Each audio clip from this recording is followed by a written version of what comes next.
ഈ സ്വർണ്ണ കേസുമായിട്ട് നിങ്ങളുടെ പേരിൽ കേസ് നടക്കണില്ലേ? അറിഞ്ഞിട്ടില്ല. അല്ല, ഒരാൻസർ കിട്ടി. രണ്ടാമത്തെ ചോദ്യം അല്ല ഉണ്ടല്ലേ, എന്തെങ്കിലും ഒരു വേജാറ്.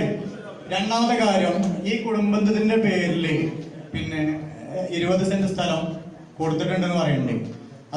അതില് പൂർണ്ണമായിട്ട് എഴുതിയിട്ടുണ്ടോ ഇന്നും കാര്യത്തിനാണെന്നില്ലേ? ഓക്കെ,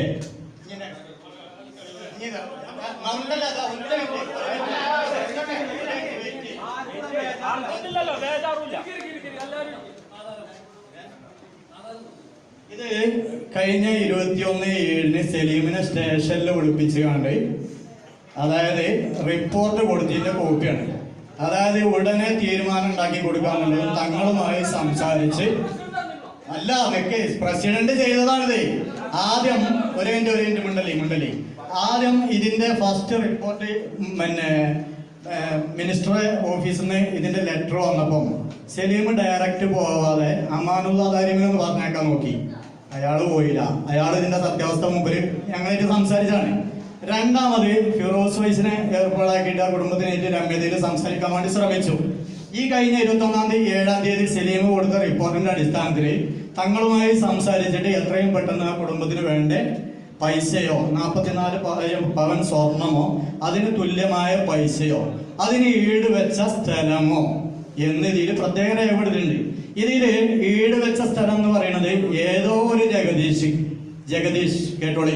സാധാരണ നമ്മളൊക്കെ ഒരാൾക്ക് പൈസ കൊടുത്താല് അയാളെ മുതലാണ് നമുക്ക് ഈട് തരാം. ഇതിൽ ഏതോ ഒരു ജഗദീഷിന്റെ പേരിലുള്ള സ്ഥലം തങ്ങളെ പേരിൽ രജിസ്റ്റർ കൊടുത്തിട്ടുണ്ട്, സത്യമാണ്. പക്ഷെ ഇതില് തങ്ങളെ ആധാർ നമ്പർ പേനയും കൊണ്ട് എഴുതിയേക്കാണ്, ബാക്കിയുള്ളതൊക്കെ പ്രിന്റാ. അപ്പൊ ഇതാണ് ഞാൻ നേരത്തെ പറഞ്ഞതില് കളവ് മാത്രം പറയാനായിട്ടൊരു മനുഷ്യൻ. അല്ല, ഈ ആധാരത്തിൽ എവിടെയും രേഖപ്പെടുത്തിയിട്ടില്ല ഈ 20 സെന്റ് സ്ഥലം എന്തിനു വേണ്ടിയാണെന്നില്ലേ. ഒരു ജഗദീഷ്, അതായത് അലവി ഹാജി വാങ്ങിയ മുതലിന് എന്തിന് ജഗദീഷിന്റെ സ്ഥലം ഈട് വെക്കണം? ഇനി അങ്ങനെ ഈട് വെച്ചിട്ടുണ്ടെങ്കിൽ തന്നെ നമ്മുടെ നാട്ടു നടപ്പനുസരിച്ച് ഒരു രജിസ്റ്റർ ഓഫീസിലോ ആധാരത്തിൽ ചെയ്യുമ്പോഴോ അതിൽ കൃത്യമായിട്ട് രേഖപ്പെടുത്തും ഇന്നിന്നും ആവശ്യത്തിന് ഇന്നിന്നും ഉദ്ദേശങ്ങൾ വെച്ചിട്ട് ഈട് വെച്ച സ്ഥലം. ഇവിടെ ആരും 5 സെന്റും 10 സെന്റും ഒന്നും കച്ചവടം ചെയ്യാത്തവരൊന്നും ഈ നാട്ടിലില്ലല്ലോ.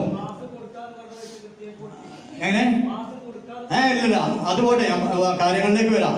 അങ്ങനെ മൊയ്നിലെ തങ്ങളടുത്തേക്ക് ഈ 2 കുടുംബം, കരുവാരുകൊണ്ട് ഭാഗത്തുള്ള കുടുംബം, ഇവിടെയുള്ള കുടുംബങ്ങളും 15 പേര് സലീം വിളിച്ച് ചെല്ലാൻ പറഞ്ഞതിന്റെ അടിസ്ഥാനത്തിൽ 3 മണിക്കൂറോളം കൊടപ്പനക്കൽ തറവാടിന്റെ തറവാട്ട് വീട്ടില് ഇവനെ വെയിറ്റ് ചെയ്തിരിക്കുക.